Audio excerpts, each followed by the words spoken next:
steps legally. Sir, anong official advice sa inyo? Dadalhin ba siya sa judge dito? Wala nga eh.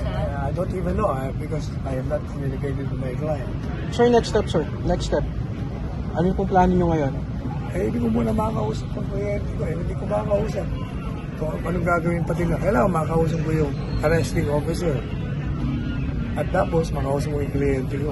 Kung okay ba yung kanyang kalagayan. Yan ang unang ano. Do you have any information at all, sir, kung lilipad ba siya ngayon to enter? Wala nga eh. Puro haka-haka na narinig natin. But you know, I will not be surprised kung lilipad nila yan. Kasi they started with an illegal act. Flying him to Hague is also illegal. So pag nagsimula ka ng illegal, lahat ng gagawin mo puro illegal.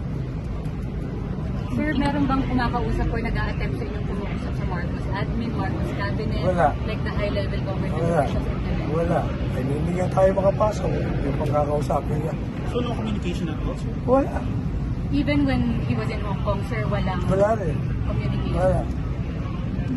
Alam nyo, tingin ko itong lahat ng ginagawa nila kay PRD, ito ang goal nito, ma-eliminate siya at si Inday Sara sa 2020 presidential elections. Politika ito. Kailangan talagang i-eliminate mo yan. Either ikulong mo yan, tanggalin mo sa pwesto, o kaya patayin mo yan. Walang iba.